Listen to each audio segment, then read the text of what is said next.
Então, a expectativa do Ancelotti falando, né, Lucas? A expectativa dele, da torcida, de estrear no comando da seleção brasileira, porque é uma novidade para ele também. Pela Com primeira vez, certeza. ele vai comandar uma seleção brasileira depois de 2 treinos só, né? E aí ele já Isso. vai pro comando. Ele falou que tá um pouco ansioso. É. Depois da Copa de 2022, é o técnico que chega à altura da seleção brasileira, né? A seleção pentacampeã, o Ancelotti é um técnico que ganhou quase tudo, se não tudo na carreira dele, então chega para comandar uma seleção com grandes jogadores, né, que são protagonistas nos seus clubes, clubes europeus. Existem alguns comentaristas que dizem que não devemos mais convocar jogadores que atuam na Premier League por conta que chegam na seleção brasileira e não são protagonistas, mas vão muito bem lá. Vinícius Júnior vai muito bem no Real Madrid. O Endrick, até o próprio Endrick, quando entra nos jogos do Real Madrid, ele vai bem também. O Estevão vai muito bem também no Palmeiras, tendo clube brasileiro, né? Mas eu acho que assim, é um treinador que chega preparado. Pronto. Se a gente pode escolher um treinador à altura do que a seleção brasileira representa para o futebol mundial, seria o Ancelotti. E eu queria ressaltar a fala do Sim, Danilo, sim. né? Na entrevista com o Romário, uma fala muito sincera, ele sendo capitão da seleção brasileira. Muitos torcedores gostaram da fala dele, mas outros questionaram, né? Falaram que foi uma fala muito incisiva. Mas eu concordo. A seleção brasileira, por mais que o Ancelotti fala que Qual a fala dele? Fala. ele fala que a seleção brasileira para essa Copa ela não chega tão preparada. Ela pode chegar mais preparada para a Copa de 2026 do que para essa Copa de 2022 por problemas internos da seleção brasileira, por problemas de dentro da seleção brasileira, por desorganização. Mas ele ressalta que chega um treinador, no caso o Ancelotti, que pode mudar tudo isso e a gente tem visto aí que o clima dentro da seleção brasileira, pelo menos nos treinamentos, tá diferente. Ele falou isso antes de ser convocado, né? Ele falou pra Romário TV antes dele ser. Isso. E acho que foi antes do Ancelotti ser confirmado, né, também, Já na tava naquele entrevista, rumor, quando eles né? gravaram. Mas o Ancelotti falou mais também, né, Márcia? Teve mais. Durou, foi até longa para uma entrevista. É Foi porque era a foi primeira. a segunda, né? A A segunda, primeira foi a na primeira foi a apresentação dele. apresentação. E Mas aí. ele já ali, né, depois de ver eu trabalhar com os jogadores, foi a primeira. Na verdade, eles já fizeram 3 treinos. Eles fizeram 2 treinos em São Paulo e ontem fizeram um treinamento lá no palco do jogo. O Ancelotti, ontem também, a entrevista foi mais de meia hora mesmo, foi por aí. Ou no mínimo meia hora. Mas tinham vários jornalistas do Equador também. Teve até alguns que fizeram perguntas mais querendo que ele falasse sobre o Equador do que sobre o Brasil, falando ali da dificuldade que ia ter, enfim. Então acho que por isso que também acabou sendo um pouco longa. Quanto à entrevista do Danilo, eu concordo que a seleção brasileira provavelmente possa ser que não vá muito longe na Copa. Só que eu acho que não é uma declaração para um capitão dar, assim, essa é a minha opinião. Ele pode achar, ele pode falar na casa dele, no churrasco, sei lá, onde ele quiser, mas ele publicamente falar, eu acho ruim, vendo a parte competitiva, eu acho que o jogador. Não é nem querer enganar a torcida, mas eu acho que sempre tem que falar, não, a gente vai dar o nosso melhor, não sei o quê. Parece até um meio clichê, mas eu vejo dessa forma. Eu não acho legal um cara até que há pouco tempo tinha posição de capitão ser assim tão sincero, ter esse sincericídio tão grande assim antes da convocação. Mas também não acho que vai afetar nada em ele ser chamado ou não, enfim. Ele tem respaldo, né, da comissão, tudo, sempre já tá no grupo aí da seleção há bastante tempo. Mas é o tipo de declaração que se eu fosse assessora dele, eu ia falar para ele evitar de dar. Mas como não sou, ele deu. Então vamos agora mostrar uma outra parte, que é o Ancelotti falando justamente disso, né? Que a seleção tem os valores individuais, mas que ele quer construir um time com esses valores individuais. E ele fala que no futebol moderno, você ter só qualidade individual não é suficiente. Vamos ouvir aí o Ancelotti mais um pouquinho.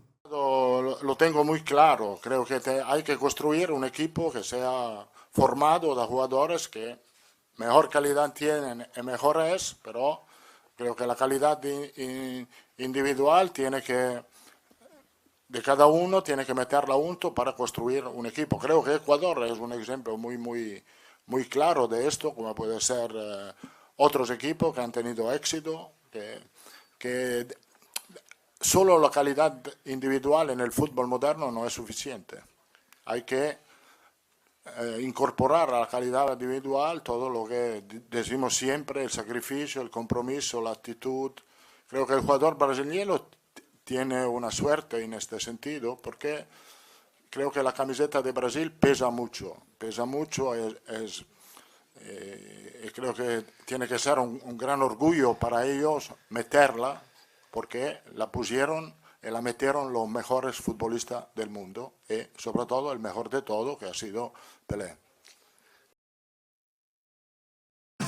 E aí, nesse final, né, ele falou isso, que a camisa da seleção brasileira pesa muito, que ele acha que os jogadores têm que ter esse orgulho, né, de vestir essa camisa, que foi vestida por tantos grandes jogadores, sobretudo com o melhor deles, que é o Pelé. Ele citou ali, mais uma vez, em outras situações, ele também já enalteceu o Pelé. Vamos confirmar, então, a possível escalação para o jogo de hoje à noite, a estreia de Ancelotti, 8 da noite contra o Equador. Alisson no gol, Wanderson, Marquinhos, vou falar Alex e Alexandro, para não ficar repetindo. Wanderson, Marquinhos, Alex e Alexandro ali na defesa. O meio vai com Casemiro, Bruno Guimarães e Gerson. E na frente, Estevão, Richarlison e Vini Júnior. Lembrando que o Rafinha está suspenso. Provavelmente, né? Quando o Rafinha, no jogo contra o Paraguai, o Rafinha deve estar aí nesse time titular também. No lugar do Estevão, Estevão. acredito. Lembrando que o Ancelotti não quis dar o time, né? Perguntaram pra ele se ele ia dar o time. Ele, não, calma. Falou que ia confirmar hoje de manhã com os jogadores. Primeiro eu falo com os jogadores Isso. e depois vocês vão saber. Primeiro eles têm que saber a escalação. Mas essa deve ser a provável escalação que ele treinou. Foi um treino fechado, foi com esse time. Lucas Pessim, gostou do primeiro time de Ancelotti escalado? Te agradou? Me agradou. Como eu mencionei aqui, o Estevão, que é um destaque dentro do futebol brasileiro. Porém, contudo, entretanto e todavia, toda a estreia de técnico, ainda mais tendo 2 treinos, foi isso que você mencionou? 2 treinos. 3, né? 3 treinos. Então, tudo que aconteceu na partida de hoje, a gente não pode falar assim, nossa, deu certo por conta do Ancelotti. Ou então deu errado por conta do Ancelotti. Não pode, de jeito nenhum. Mas, durante essas eliminatórias, nós vamos descobrir, essa reta final de eliminatórias, vamos descobrir qual é o problema da seleção brasileira.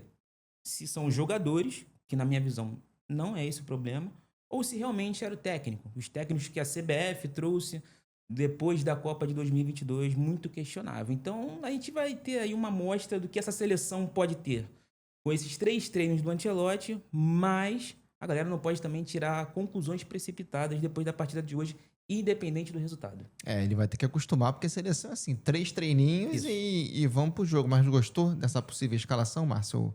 Mudaria alguém, colocaria alguém?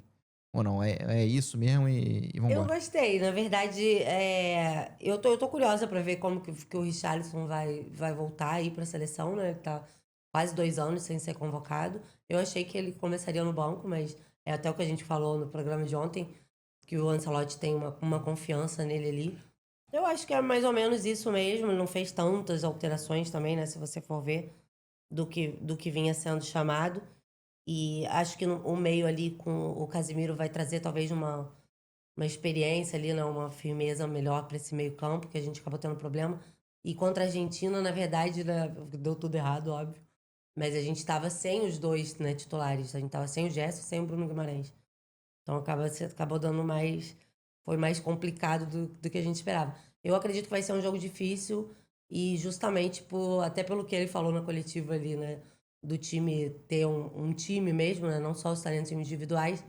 E como um time, o Equador tá fazendo uma campanha, né, mais sólida que o Brasil, né? Eles estão ali repetindo escalações, já estão com um elenco bem formado. Então, acredito que não, e até por isso também, de acordo com concordo com o que o Lucas falou, a gente não pode também querer analisar todo o trabalho do Ancelotti nessa primeira partida. Então, porque às vezes a gente fala, Brasil e Equador, o torcedor que acaba não acompanhando muito, tem que ganhar do Equador. Mas você tem que parar para pensar, o Equador está na frente do Brasil, o Equador vem fazendo uma eliminatória melhor que o Brasil. O Equador tem um time já formado ali, com um treinador há mais tempo. A gente vai estar com um treinador que acabou de chegar, com alguns jogadores que não jogavam faz tempo. Porque o Casemiro e o Richarlison, que estão no time titular, são jogadores que não vinham sendo chamados faz tempo. Muito tempo. Então a gente não pode esperar que vai ter uma consistência de um time já formado, porque o Ancelotti está formando o time dele. Então ele está no início de trabalho, enquanto o trabalho do Equador já é um trabalho sólido, que vem fazendo uma campanha muito boa na eliminatória. Então, assim, não dá pra gente entrar no jogo só com o nome do país, que não, vai ser tranquilo. Não vai ser tranquilo. Por isso que eu também estou mais ansiosa ainda. Mas espero que dê certo. Isso.